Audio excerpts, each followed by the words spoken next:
ఓం శ్రీ గురుభ్యో నమః. ఓం శ్రీ పరమాత్మనే నమః. జై శ్రీకృష్ణ. వ్యవసాయాత్మికా బుద్ధిః ఏకేహ కురు నందన, బహుశాఖాహ్యనంతాశ్చ బుద్ధయో వ్యవసాయినాం.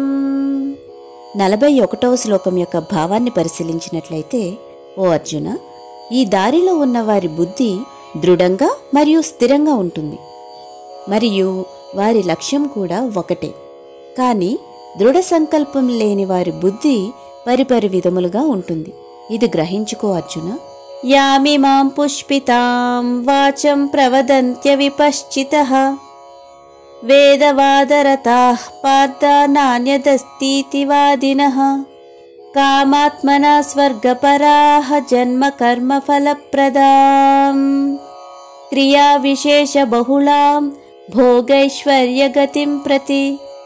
42, 43వ శ్లోకాల యొక్క భావాన్ని పరిశీలించినట్లయితే, అర్జున, పరిమితమైన అవగాహన కలవారు స్వర్గలోక ప్రాప్తి కోసం డాంబికమైన కర్మకాండలకు ప్రతిపాదించే వేదాలలో చెప్పబడిన సమ్మోహపరిచే మాటలకు మాత్రమే ఆకర్షితులవుతారు, మరియు అందులో ఇంకా ఏమీ ఉన్నత స్థాయి ఉపదేశం లేదనుకుంటారు.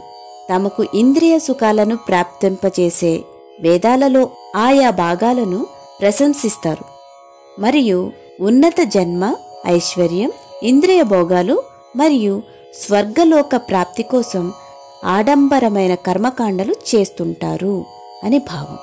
భోగేశ్వర్య ప్రసక్తానాం తయా ప్రహృత చేతసాం, వ్యవసాయాత్మికా బుద్ధి సమాధౌ న విధీయతే. 44వ శ్లోకం యొక్క భావాన్ని పరిశీలించినట్లయితే, అర్జున, ప్రాపంచిక భోగాలు సుఖాల పట్ల మనస్సు మిక్కిలి మమకారాసక్తితో ఉండి మరియు వారి బుద్ధులు ఇటువంటి వాటిచే చిత్రభ్రాంతికి లోనయ్యి వారు భగవత్ప్రాప్తి పదంలో సాఫల్యానికి కావలసిన దృఢ సంకల్పాన్ని కలిగి ఉండలేరు అని భావం. త్రైగుణ్య విషయా వేదాః నిస్త్రైగుణ్యో భవార్జున, నిర్ద్వంద్వో నిత్య సత్వస్థః నిర్యోగక్షేమ ఆత్మవాన్. 45వ శ్లోకం యొక్క భావాన్ని పరిశీలించినట్లయితే, ఓ అర్జున, వేదములు భౌతిక ప్రకృతి యొక్క త్రిగుణాత్మకమైన విషయ సంబంధమై వివరించి ఉన్నాయి. నీవు ఈ త్రిగుణములకు అతీతంగా శుద్ధ ఆధ్యాత్మిక చైతన్య స్థితిలో ఉండు. ద్వంద్వముల నుండి విడివడి నిత్యము పరమసత్యంలో స్థితమై ఉండు. ఇంకా భౌతిక లాభాలు, భద్రతల గురించి పట్టించుకోకుండా ఆత్మభావన యందే స్థితుడవై ఉండు అని భావం. యావానార్ధవుదపానే సర్వతః సంప్లుతోదకే, తవాన్ సర్వేషు వేదేషు బ్రాహ్మణస్య విజానతః. 46వ శ్లోకం యొక్క భావాన్ని పరిశీలించినట్లయితే, ఒక చిన్ని నీటి బావితో తీరే అన్ని ప్రయోజనాలు సహజంగానే ఒక పెద్ద నీటి కొలనుతో తీరుతాయి. అదే ప్రకారంగా పరమసత్యాన్ని ఎరిగి భగవత్ ప్రాప్తి నొందిన వ్యక్తి అన్ని వేదముల లక్ష్యాన్ని నెరవేర్చినట్టే. అర్జున, కర్మణ్యేవాధికారస్తే మా ఫలేషు కదాచన, మా కర్మ ఫలహేతుర్భూః మా తే సంగోస్త్వ కర్మణి. 47వ శ్లోకం యొక్క భావాన్ని పరిశీలించినట్లయితే, శాస్త్ర విహిత కర్తవ్య కర్మను ఆచరించుట యందే నీకు అధికారం కలదు అర్జున. కానీ ఆ కర్మఫలము పైన నీకు ఎటువంటి హక్కు లేదు. నీవే కర్మఫలముకు హేతువు అని ఎప్పుడూ అనుకోకు, మరియు చేయవలసిన కర్మలు మానుటలో ఆసక్తి ఉండకూడదు కూడా. యోగస్థః కురు కర్మాణి సంగం త్యక్త్వా ధనంజయ, సిద్ధ్య సిద్ధ్యో సమో భూత్వా సమత్వం యోగ ఉచ్యతే. 48వ శ్లోకం యొక్క భావాన్ని పరిశీలించినట్లయితే, జయాపజయముల పట్ల మమకారాసక్తి విడిచిపెట్టి నీ కర్తవ్య నిర్వహణలో స్థిరంగా ఉండు అర్జున.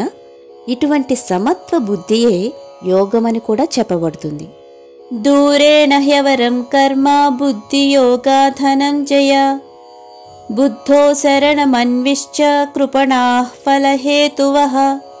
49వ శ్లోకం యొక్క భావాన్ని పరిశీలించినట్లయితే, దివ్యమైన ఆధ్యాత్మిక జ్ఞానమును ఆశ్రయించు అర్జున. ఫలాపేక్షతో చేసే పనులను విడిచిపెట్టు. బుద్ధిని ఆధ్యాత్మిక దివ్య జ్ఞానంతో స్థిరంగా ఉంచి చేసే పనుల కన్నా అవి నిమ్న స్థాయికి చెందినవి అని గ్రహించు.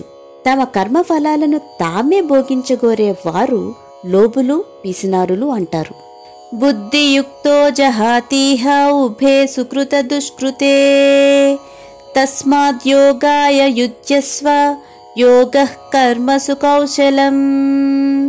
50వ శ్లోకం యొక్క భావాన్ని పరిశీలించినట్లయితే, వివేకముతో ఈ ఫలాసక్తిరహిత కర్మశాస్త్రములను ఆచరణలో పెట్టినవాడు ఈ జన్మలోనే పుణ్య పాపములను రెండిటిని త్యజిస్తాడు.